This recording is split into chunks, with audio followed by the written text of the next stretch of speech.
In the darkest chapter of human history, when the machinery of death churned relentlessly across occupied Europe, when the screams of millions echoed through barbed wire and smoke, one man made a choice that defied every human instinct for survival.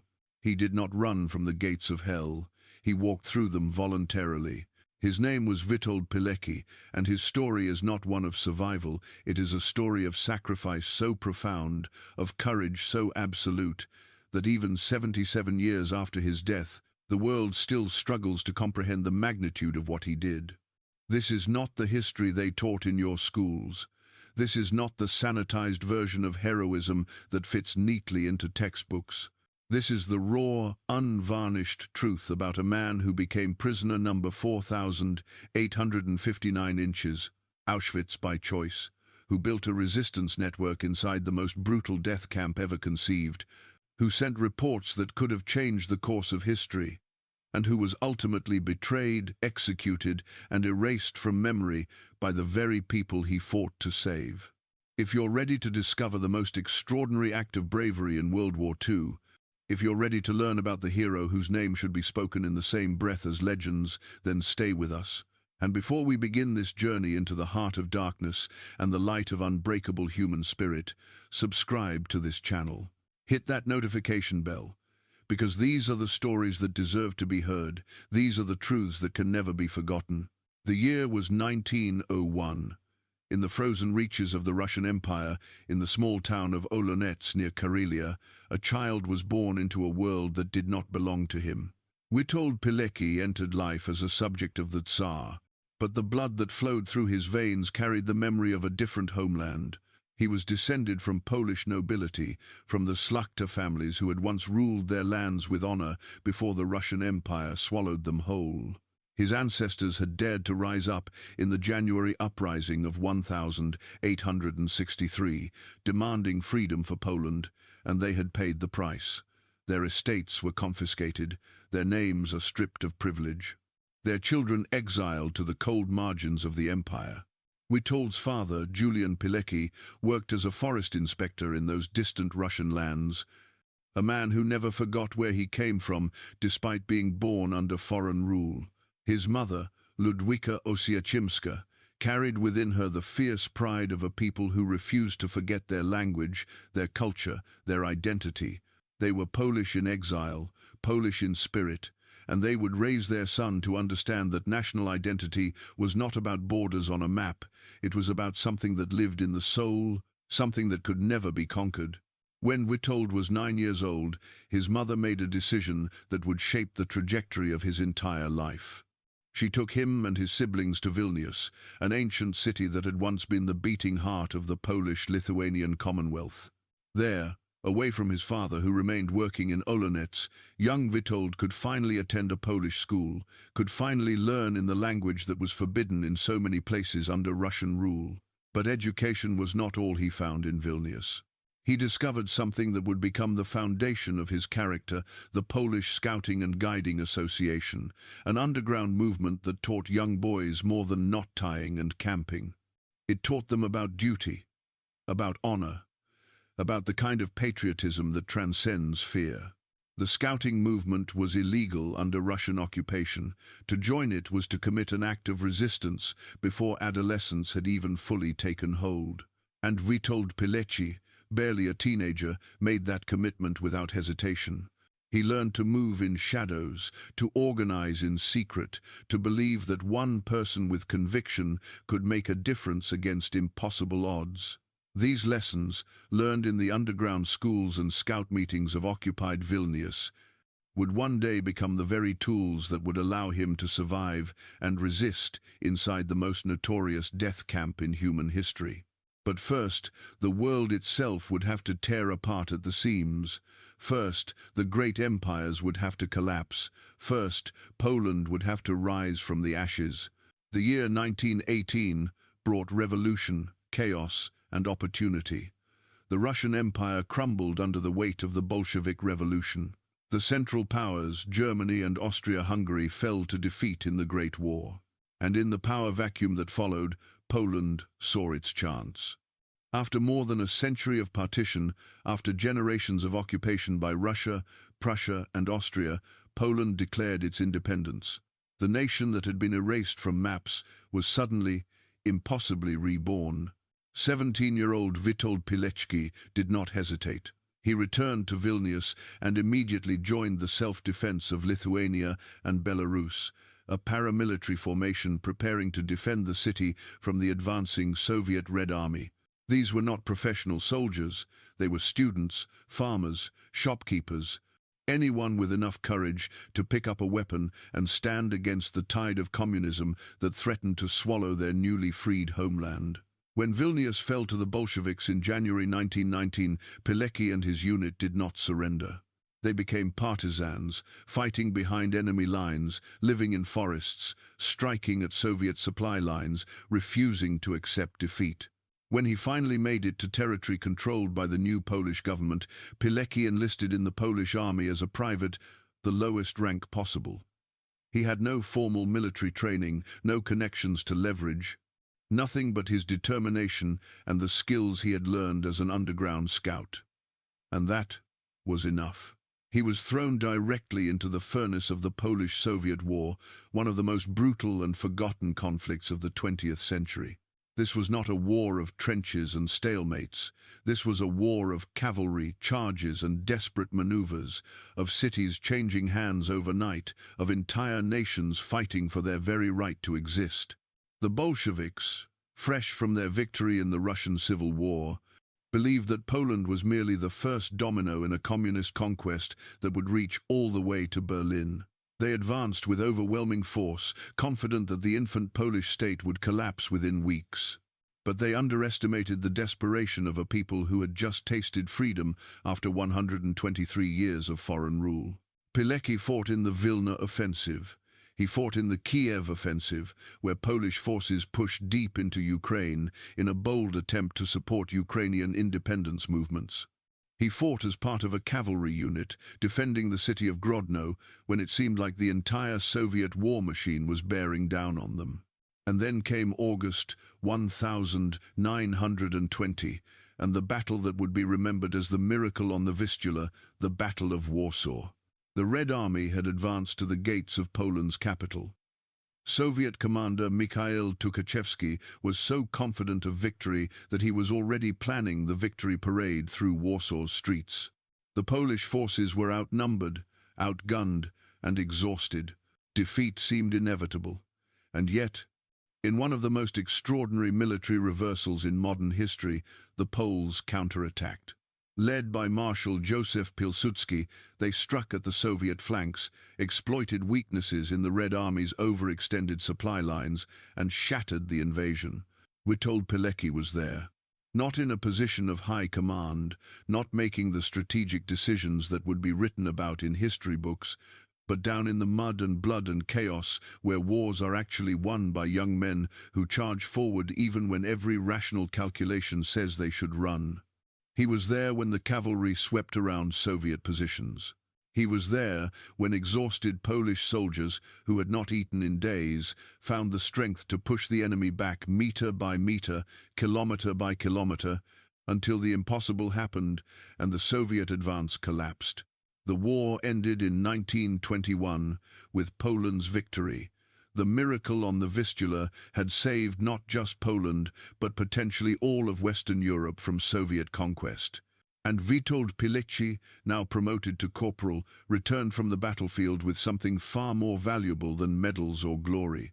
He returned with absolute proof that courage and conviction could triumph over overwhelming force. He returned with the unshakable knowledge that one person in the right place at the right time could change the course of history. He had no way of knowing that in 19 years he would need that knowledge to attempt something that no one else in the entire world would dare to try. The interwar years should have been peaceful for Witold Pilecki. He had fought for his country's independence, he had bled for it, he had earned the right to a quiet life, and for a time, that's exactly what he tried to build. He completed his secondary education. He enrolled at Stefan Batory University to study fine arts, nurturing a talent for painting and poetry that few would ever associate with a hardened cavalry officer. But financial difficulties and his father's failing health forced him to abandon his studies and return to the family's ancestral estate at Sukurcha in the Lida district. In 1926, Pilecki became the owner of the estate, taking on the responsibilities that came with managing a property that had been in his family for generations. He married Maria Ostrovska in 1931, and together they had two children, Andrzej and Zofia. He should have been content as a gentleman farmer, raising his family, supporting his local community, organizing agricultural programs, and serving as a reserve officer in the Polish cavalry. He painted, he wrote poetry, he hosted community gatherings. He established the Krakus military horseman training program to ensure that the local young men would know how to defend their homeland if the need ever arose again. But beneath the surface of this pastoral existence, Witold Pilecki was watching the world around him with growing unease. In Germany, Adolf Hitler had risen to power on a platform of racial supremacy and territorial expansion. In the Soviet Union, Joseph Stalin's purges were killing millions of his own people in the name of ideological purity. And Poland, reborn just a decade earlier, sat directly between these two totalitarian monsters. By 1938, the writing was on the wall. Hitler had annexed Austria. He had taken the Sudetenland from Czechoslovakia, while Britain and France looked the other way, hoping that appeasement would satisfy his territorial ambitions. Every intelligence report, every diplomatic communication, every speech from Berlin pointed to one inevitable conclusion: Poland was next. Pilecki received his mobilization orders on the 26th of August, 1939. He was assigned as a cavalry platoon commander in the 19th Infantry Division under Major General Józef Kłaszewski, part of the Army Prusy.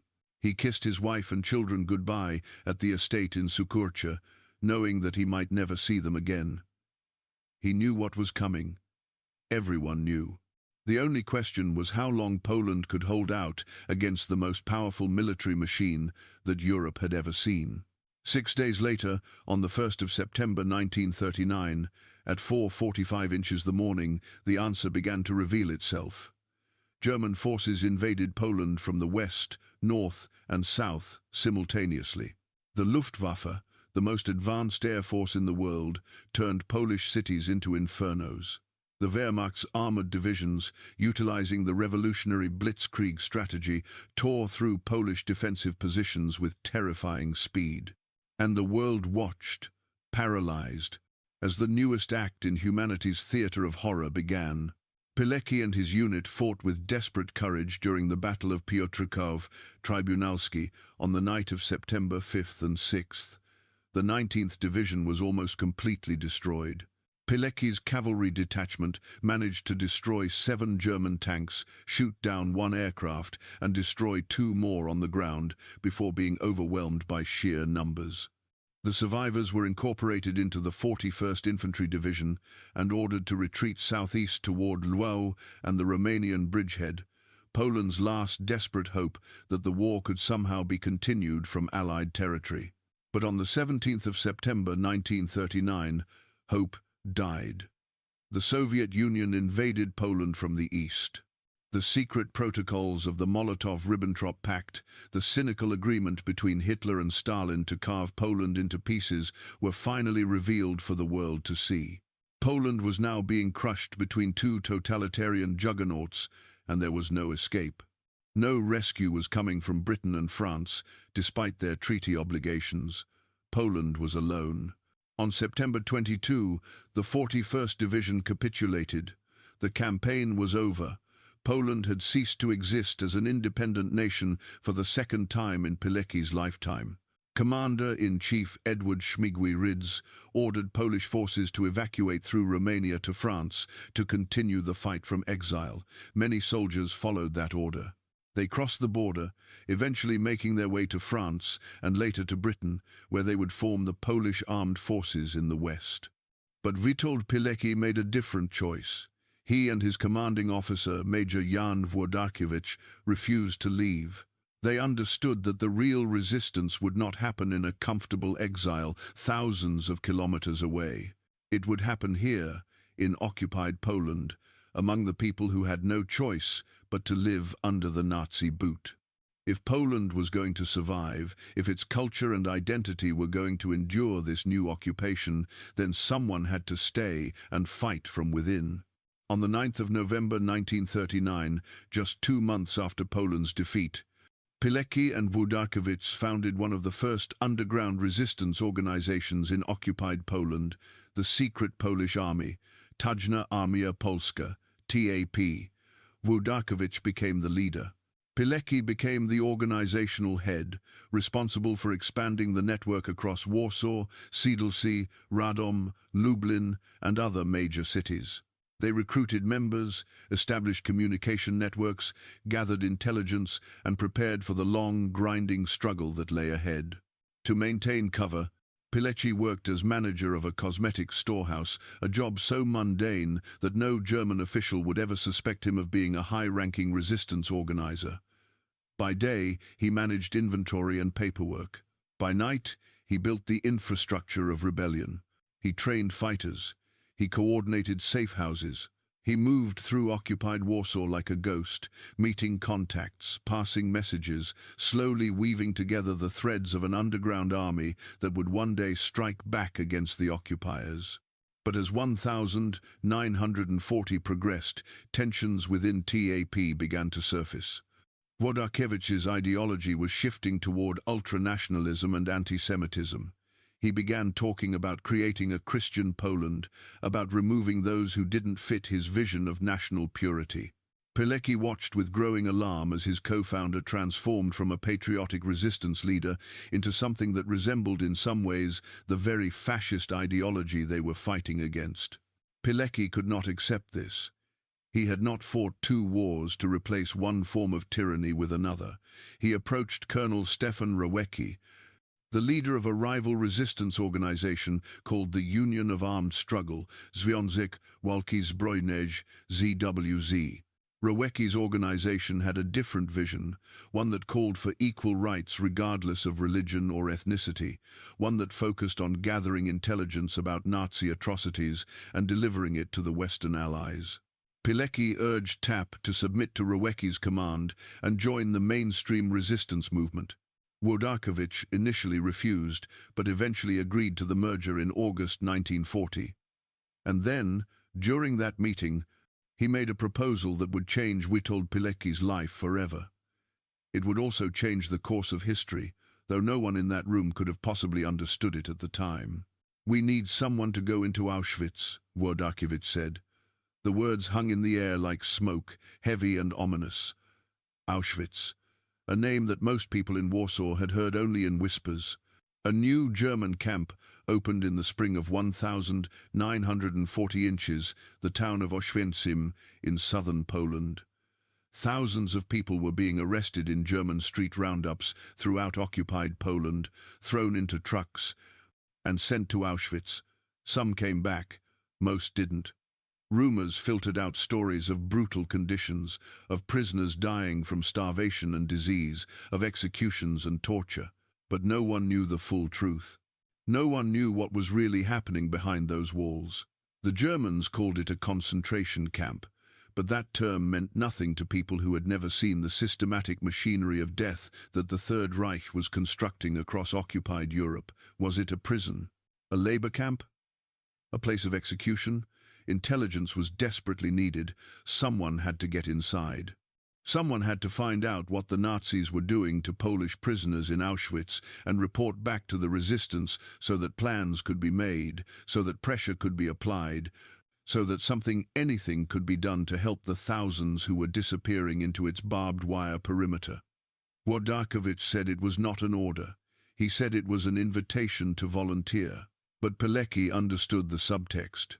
This was a punishment for refusing to support Włodarkiewicz's nationalist ideology, a way to get rid of a dissenting voice within the organization. This was a suicide mission dressed up as a reconnaissance operation, and everyone in that room knew it. Going into Auschwitz voluntarily was insane. It violated every principle of military strategy, every survival instinct, every rational calculation. Once you went through those gates, you became property of the Third Reich. You had no name, only a number. No identity, only the status of prisoner. The average life expectancy of an Auschwitz inmate in 1940 was measured in months, sometimes weeks. To volunteer for imprisonment, there was not heroism, it was madness. The silence in the room stretched out. Every man present was thinking the same thing. Thank God he's not asking me. Thank God I don't have to make this choice. Witold Pilecki looked at Wojciech.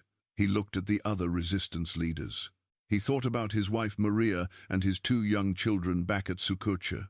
He thought about the peaceful life he could have had if he'd just left Poland in September, if he'd crossed into Romania with the rest of the army, if he'd chosen safety over duty. He thought about the men and women who were being rounded up on Warsaw's streets every single day, shoved into German trucks and shipped off to Auschwitz without any choice in the matter.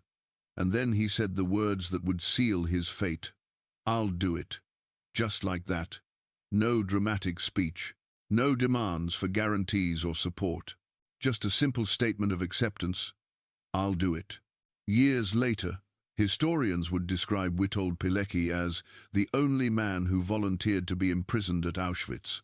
They would use words like extraordinary and unprecedented and beyond comprehension.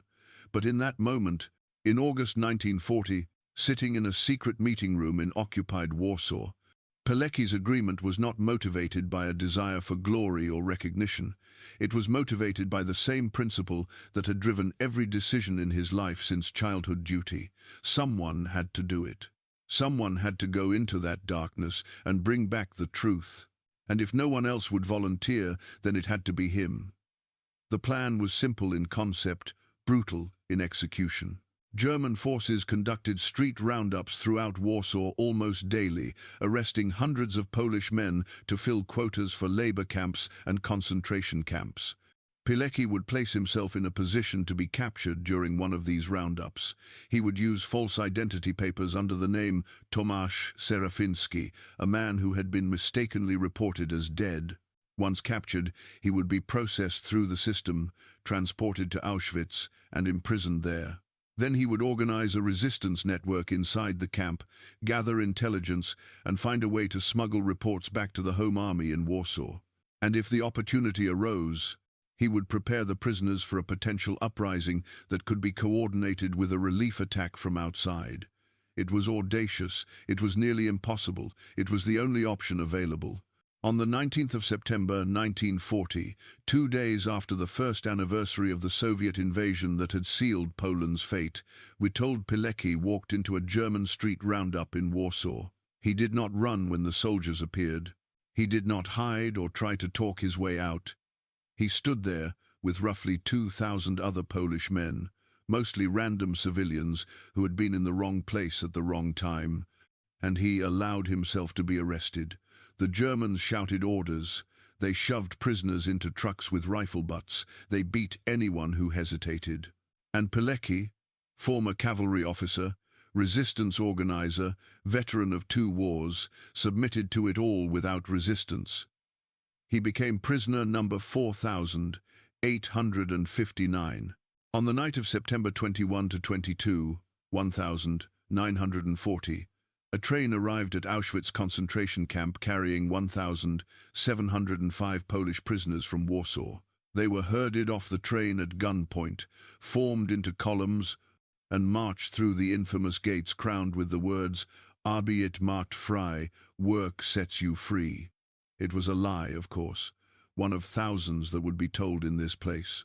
Work did not set anyone free in Auschwitz. Work killed you, just slightly more slowly than the gas chambers would in the years to come. Pilecki was processed with the others. His head was shaved. His civilian clothes were taken and replaced with the striped uniform of a camp prisoner. His identity was erased. He was no longer Witold Pilecki, cavalry captain and resistance leader. He was Tomasz Serafiński, prisoner 4,859. And his survival now depended on his ability to endure conditions specifically designed to break human beings down to nothing.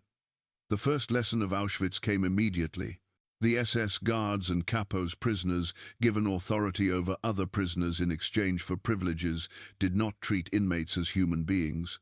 They were vermin to be worked until they dropped, beaten for any perceived infraction, shot on a whim, left to die from disease and starvation.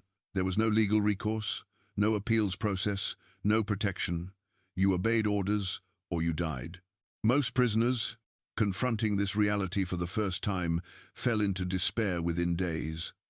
They became muselmänner, the walking dead, prisoners who had given up all hope and were simply waiting for death.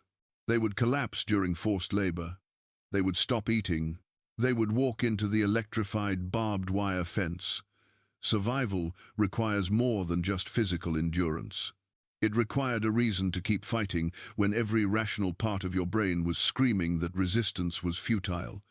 Witold Pilecki had that reason. He had not come to Auschwitz to survive. He had come to resist. Within weeks of his arrival, while still adjusting to the brutal routine of camp life, Pilecki began the work that he had volunteered for. He started quietly identifying other prisoners who might be reliable, who had the mental strength to resist, who could be trusted with the secret that prisoner 4859 was not who he appeared to be. He found them in every corner of the camp. Former Polish military officers, priests, teachers, students, professionals, working-class men. They came from every background, but they shared one crucial characteristic: they had not given up. They still believed that resistance was possible, even here, even in the heart of hell itself. Pilecki began organizing them into cells of 5 members each, small enough that if one cell was discovered by the Gestapo, it wouldn't compromise the entire network. Each cell was connected to the organization only through its leader, who reported up a chain of command that eventually led back to Pilecki. He called it the Union of Military Organizations, Związek Organizacji Wojskowych, ZOW. Its initial objectives were modest but crucial. First, improve the morale of prisoners by providing news from the outside world. In Auschwitz, isolation was a weapon. The Nazis wanted prisoners to believe that they were forgotten, that Poland had completely surrendered, that no one was fighting anymore. ZOW counters that psychological torture with information. New prisoners arriving from Warsaw brought news. Guards made careless comments that were overheard and analyzed. And somehow, through methods that would remain secret for security reasons, ZOW began receiving information from the outside. Second, distribute extra food and clothing to organization members. Survival in Auschwitz was a numbers game. The camp rations provided roughly 1,300 calories per day, while forcing prisoners to perform back-breaking labor that burned 3,000 to 4,000 calories. The math was simple and intentional. Every prisoner was on a countdown to starvation. But ZOW members who worked in the camp kitchens or warehouses could divert small amounts of food and supplies, a piece of bread here, an extra jacket there. It wasn't much, but in Auschwitz, a piece of bread could mean the difference between life and death. Third, gather intelligence on everything happening in the camp: the number of prisoners arriving, the causes of death, the layout of the facilities, the routines of the guards, the identities of the most brutal SS officers and kapos. All of this information was carefully documented, memorized, and prepared for transmission to the outside world. And fourth, train detachments of prisoners who would be ready to take over the camp in the event of a relief attack from the outside. This was the ultimate goal, the dream that kept Pilecki going through the darkest days. If the Home Army could organize a raid on Auschwitz, if Polish forces could attack from outside while ZOW prisoners seized control from within, then thousands of lives could be saved. It seemed impossible, but Pilecki had seen impossible things happen before. He had seen Poland win its independence. He had seen the miracle on the Vistula. He had seen cavalry charges break through seemingly impregnable defensive positions. If history had taught him anything, it was that the impossible became possible when people refused to accept defeat. Over the following months, ZOW grew. Other, smaller resistance groups that had formed independently within Auschwitz merged with Pilecki's organization. The network expanded to include hundreds of members across multiple sections of the camp: prisoners in the hospital, prisoners in the labor commandos, prisoners who worked in the camp administration. Each one performed small acts of resistance that, cumulatively, undermined the Nazi system. But information gathering was meaningless unless that information could reach the outside world. Pilecki needed to send reports back to the Home Army. He needed the commanders in Warsaw to understand what was really happening in Auschwitz. He needed them to know that this was not just a prison or a labor camp. This was something far worse, something unprecedented in human history. This was an extermination facility operating under the cover of military necessity. In October 1940, just weeks after his arrival, Pilecki managed to send his first report out of Auschwitz. A prisoner was being released rare, but it happened occasionally when the Nazis decided someone was no longer a threat or when bureaucratic errors needed correction. Pilecki used that opportunity. He memorized a detailed account of camp conditions and transmitted it verbally to the released prisoner, who carried the information back to Warsaw and delivered it to Home Army headquarters. The report described the brutal conditions: systematic starvation, the arbitrary executions. The death toll was already climbing into the thousands. Home Army leaders used Pilecki's information as the basis for intelligence briefings about the terror and lawlessness of the occupiers. The information was passed to the Polish government in exile in London. From there, it reached British and American intelligence services. Pilecki sent more reports as opportunities arose, sometimes through released prisoners, sometimes through prisoners who managed to escape, sometimes through methods that he would never commit to writing for security reasons. Each report was more detailed than the last, painting an increasingly horrific picture of what Auschwitz truly was. But sending reports was dangerous. The camp Gestapo, under SS Untersturmführer Maximilian Grabner, was aware that resistance networks existed within Auschwitz. They launched investigations. They used informants. They tortured prisoners for information, and when they identified ZOW members, they killed them publicly as warnings to others who might be considering resistance. The executions were designed to break the spirit of the inmates. Prisoners were forced to watch as their friends and fellow resistance members were hanged or shot, their bodies left on display for hours to reinforce the message: resistance is futile. All acts of defiance will end in death. Your suffering has no meaning. You are alone. But Witold Pilecki and the members of ZOW refused to accept that message. They rebuilt the network every time it was damaged. They recruited new members to replace those who were killed. They adapted their methods to stay ahead of the Gestapo. They continued gathering intelligence. And in 1942, they achieved something that should have been impossible. ZOW built a radio transmitter inside Auschwitz. Over 7 months, members working in various parts of the camp smuggled components, vacuum tubes, wiring, a crude antenna. Piece by piece, they assembled a functioning radio transmitter capable of broadcasting information about the camp to the outside world. From somewhere in the camp, the exact location was kept secret, even within ZOW. To protect the operation, prisoners began transmitting the number of arrivals, the number of deaths, the deteriorating conditions, the expansion of the camp with the construction of Auschwitz II-Birkenau, which would become the primary extermination facility. The information they broadcast was received by Polish Home Army radio operators and forwarded to London. It provided real-time intelligence about the Holocaust as it was happening. But in autumn 1942, the radio operation was shut down. Not because the Gestapo discovered it, but because someone within the organization talked carelessly. Pilecki made the decision to dismantle the transmitter before the Germans could triangulate its location. It was the right call. The Germans had begun sweeping the camp with radio detection equipment. If they had found the transmitter, everyone connected to its operation would have been tortured and executed, and the ZOW network might have been destroyed entirely.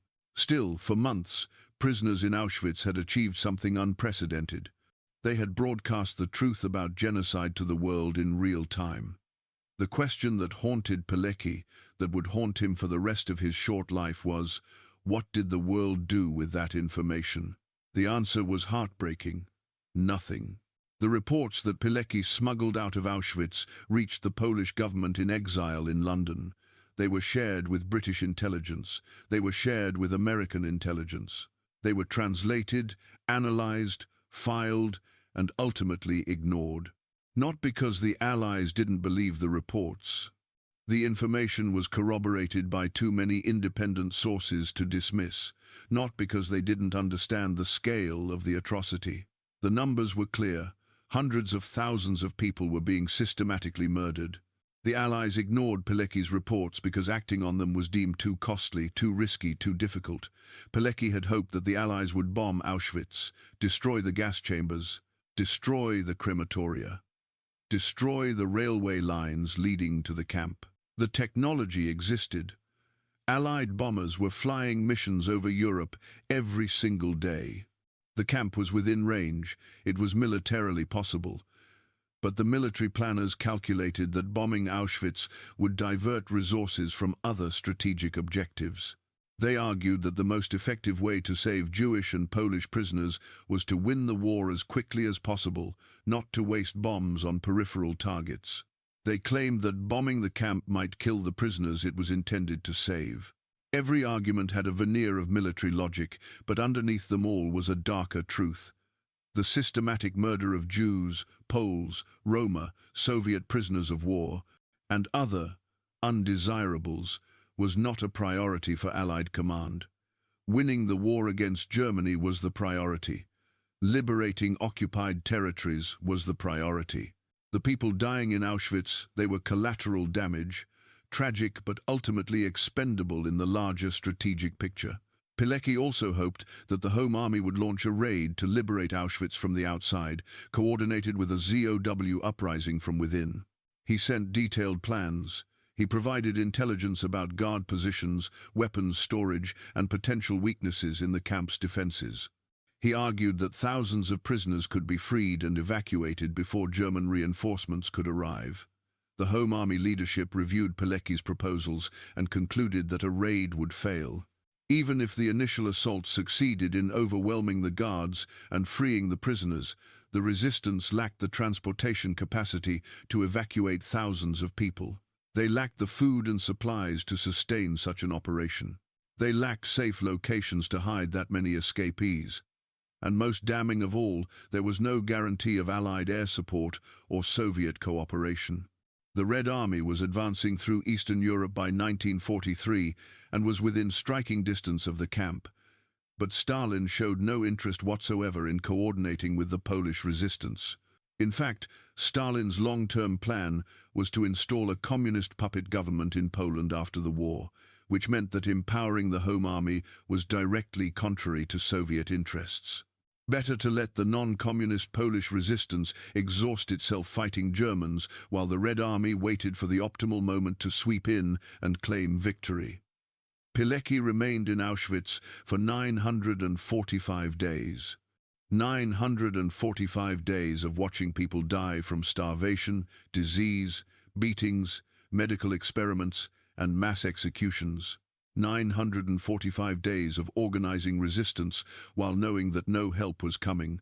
945 days of sending reports that were read by people thousands of kilometers away in comfortable offices, then filed away and forgotten.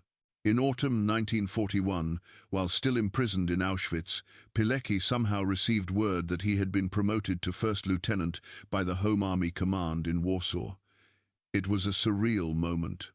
Somewhere in the outside world, in the free world that seemed impossibly distant from the hell of Auschwitz, Polish military officials had met and decided that prisoner number 4,859 deserved recognition for his service. He was now Porucznik Witold Pilecki. The promotion came with no ceremony, no medals, no salary, no benefits.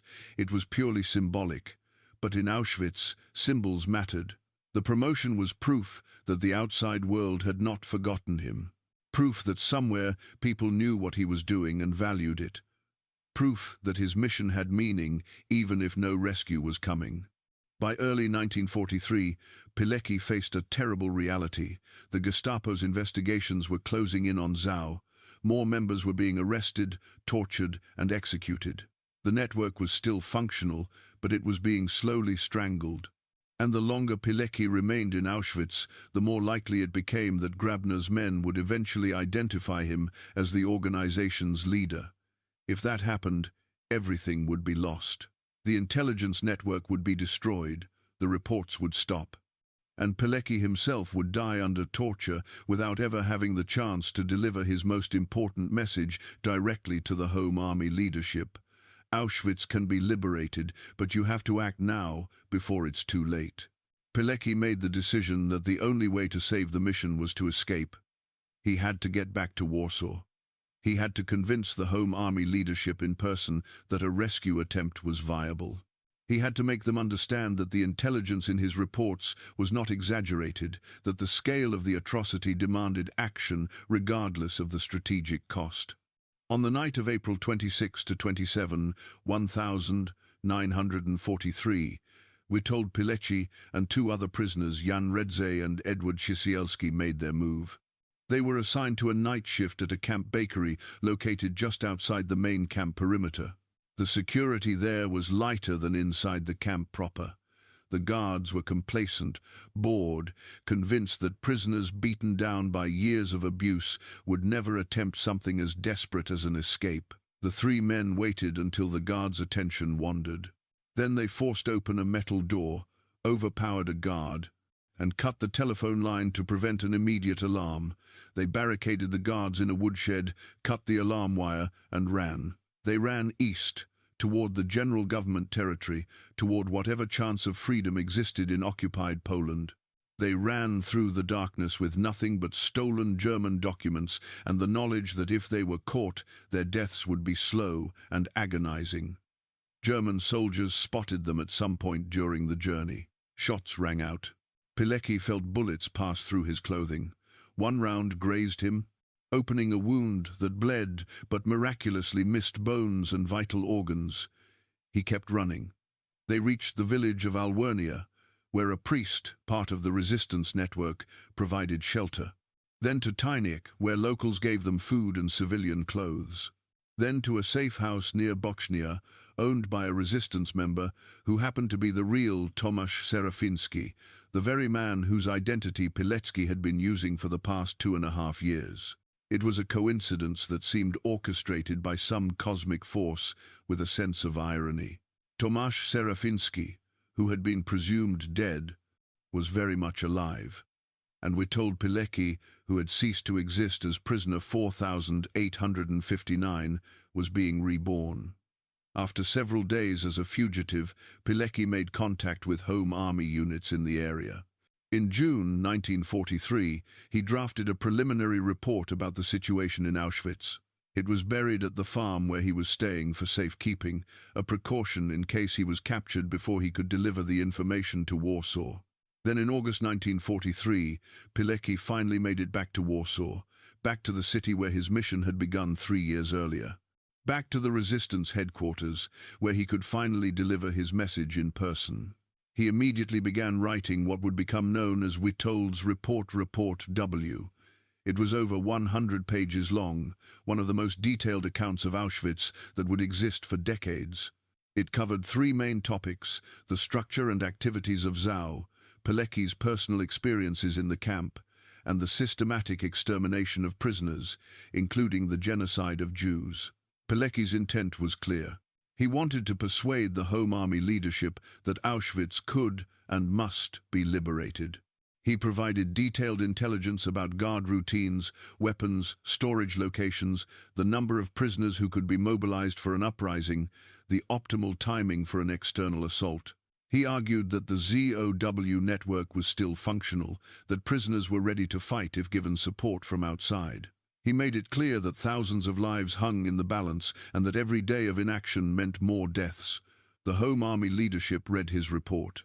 They acknowledged his extraordinary courage, they praised the intelligence he had gathered, and then they rejected his proposal. A raid on Auschwitz would fail, they concluded.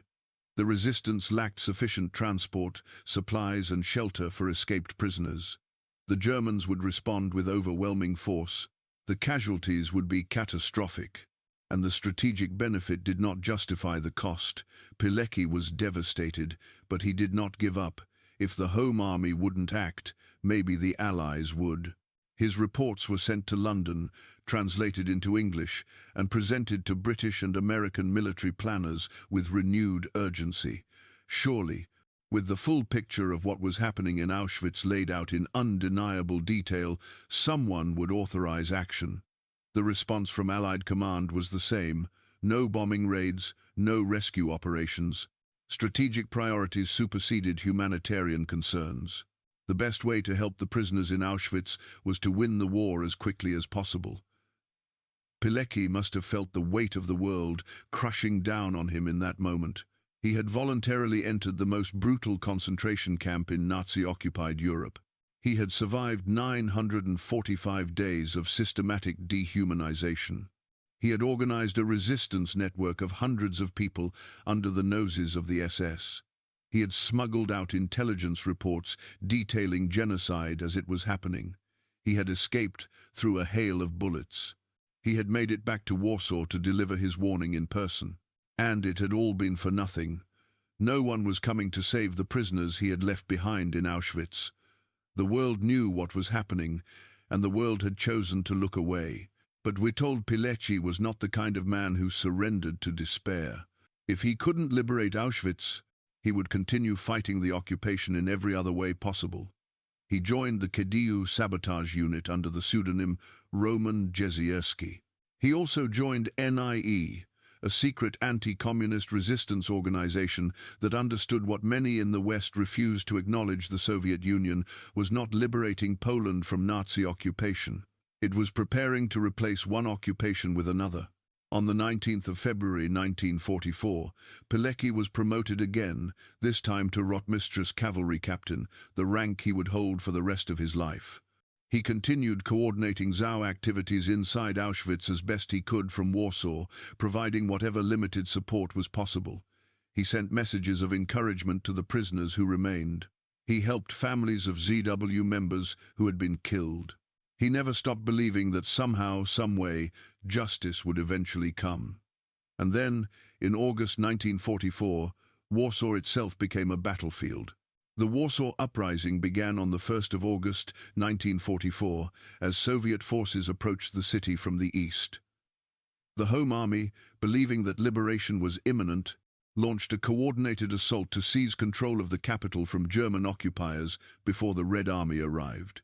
The plan was to present the Soviets with a fait accompli, a liberated Warsaw controlled by the non-communist Polish resistance, which would give the government in exile in London legitimacy in post-war negotiations. It was a desperate gamble based on one critical assumption: that the Soviet Union would support the uprising. Stalin would order his forces to cross the Vistula River, attack the Germans from the east, while the Home Army attacked from within the city, and together they would liberate Warsaw. That assumption proved fatally wrong. Stalin ordered Soviet forces to halt their advance. He watched from the east side of the Vistula as German forces poured reinforcements into Warsaw and began systematically destroying the city block by block. For 63 days, the people of Warsaw fought with whatever weapons they could find: rifles, pistols, Molotov cocktails, even sewage and rubble when ammunition ran out. Witold Pilecki fought in the Warsawianka Company during the uprising. He was back in the role he had trained for his entire life: military combat, leading men in battle, fighting for his country's freedom. But this time, there would be no miracle on the Vistula. This time, the mathematics of war were absolute. The Germans had tanks, artillery, air support, and unlimited ammunition. The Polish resistance had courage and desperation. On the 2nd of October 1944, the Warsaw Uprising ended in defeat. The city was almost completely destroyed. Approximately 200,000 civilians had been killed. The survivors, including Pilecki, were rounded up and sent to German prisoner-of-war camps.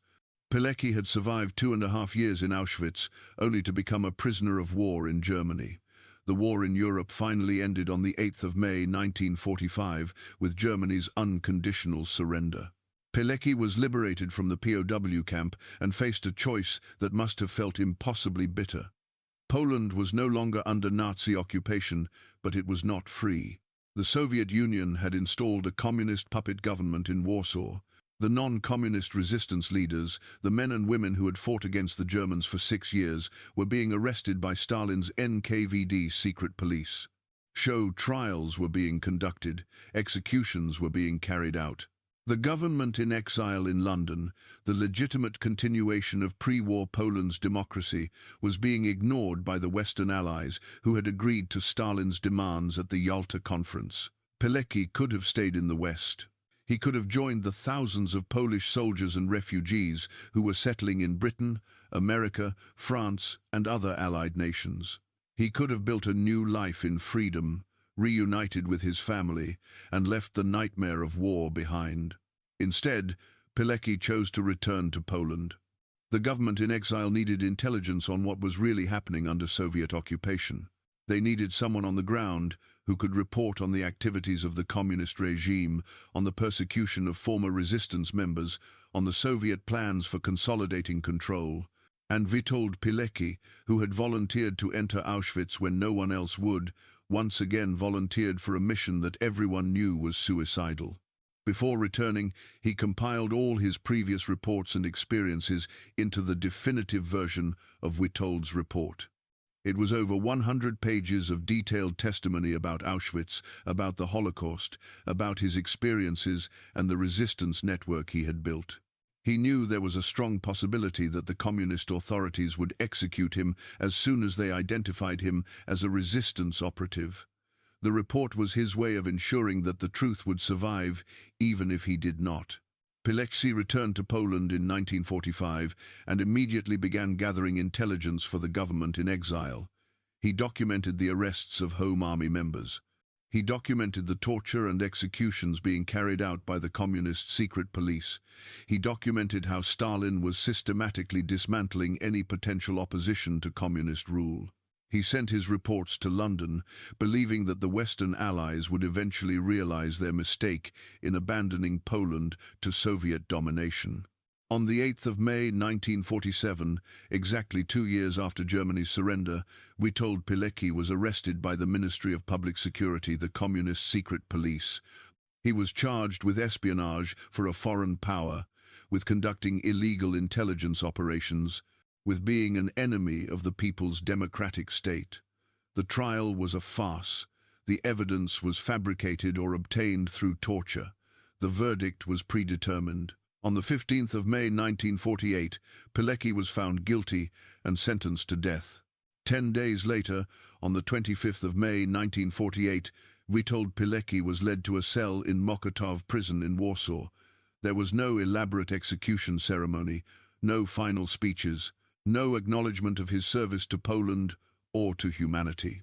A secret police officer walked him into a small room, ordered him to face the wall, and shot him in the back of the head. He was 47 years old. His body was disposed of in an unmarked grave. No funeral, no monument, no record of his burial location. The communist authorities wanted to erase him from history, to ensure that future generations of Poles would never hear about the cavalry captain who had voluntarily entered Auschwitz and survived, who had organized resistance against impossible odds, who had chosen duty over safety at every single turning point in his life. For over 40 years, the erasure was largely successful. During the communist era in Poland, Witold Pilecki's name was forbidden. His family was persecuted. His children were denied educational opportunities because of their father's crimes against the state. His wife, Maria, lived in poverty and isolation, never knowing where her husband's body was buried. The few people who knew what Pilecki had done were either dead, in exile, or too frightened to speak openly about him. The first account of Pilecki's mission to Auschwitz came from Polish historian Józef Garliński, himself a former Auschwitz inmate, in his 1975 book Fighting Auschwitz, the resistance movement in the concentration camp, but even that account was incomplete. The full story remained buried in classified files, scattered across archives in Poland, London, and Moscow. It was not until 1989, when the communist regime finally collapsed and Poland regained its independence, that the truth about Witold Pilecki could finally be told. His family petitioned for his exoneration. Historians gained access to previously classified files. His reports were published in their entirety, and slowly, painfully, Poland began to reckon with the magnitude of what had been done to one of its greatest heroes. In 1990, Witold Pilecki was officially exonerated by the Polish government. All charges against him were declared false. He was posthumously promoted and awarded the Order of the White Eagle, Poland's highest civilian decoration. Memorials were erected. Schools were named after him. His story was finally told to a generation of Poles who had grown up knowing nothing about the man who had done what no one else would dare. But even today, decades after his rehabilitation, Witold Pilecki remains largely unknown outside Poland.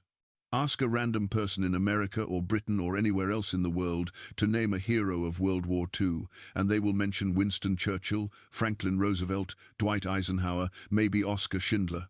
They will not mention Witold Pilecki. They have never heard his name. They do not know that he voluntarily entered Auschwitz. They do not know that he organized a resistance network of hundreds of prisoners. They do not know that he sent dozens of reports detailing the Holocaust as it was happening. They do not know that he begged the Allies to bomb the camp, to raid it, to do something, anything to stop the systematic murder of human beings. They do not know that he was ignored. They do not know that he escaped from Auschwitz, fought in the Warsaw Uprising, returned to communist Poland on a suicide mission, and was executed by the very people he had spent his entire life fighting to protect. They do not know any of this because his story does not fit comfortably into the narratives we tell ourselves about World War II. The narrative we prefer is one of clear heroes and villains, of good defeating evil, of the Allies saving Europe from fascism. Witold Pilecki's story forces us to confront uncomfortable truths. It forces us to acknowledge that the Allies knew about the Holocaust and chose not to act. It forces us to acknowledge that one form of totalitarianism was defeated only to be replaced by another in Eastern Europe. It forces us to acknowledge that some of the greatest acts of heroism in human history were performed by people whose names we have forgotten, whose sacrifices we have ignored, whose warnings we chose not to hear. So why does Witold Pilecki's story matter? Why does it deserve to be told and retold until everyone knows his name? Because it is proof that one person can make a difference, not by succeeding in every mission, not by single-handedly changing the course of history, but by refusing to accept evil as inevitable, by choosing courage when the rational choice is submission, by fighting even when you know that no one is coming to help you. Pilecki did not save Auschwitz. The camp was eventually liberated by Soviet forces in January 1945, years after Pilecki's escape, after more than 1 million people had already been murdered there. He did not convince the Allies to bomb the railway lines or the gas chambers. He did not overthrow the communist regime that executed him. By any conventional measure of success, Pilecki's mission was a failure. But by the only measure that truly matters, Pilecki's mission was an absolute triumph. He bore witness. He documented the truth. He ensured that the world could never claim ignorance about what happened in Auschwitz. His reports, preserved and eventually published, became some of the most important primary source documents about the Holocaust. They provided evidence for war crimes tribunals. They provided testimony that could not be dismissed or denied. And perhaps, most importantly, Pilecki's story provides a model of resistance that transcends any particular historical moment. His example reminds us that duty does not end when the odds become impossible.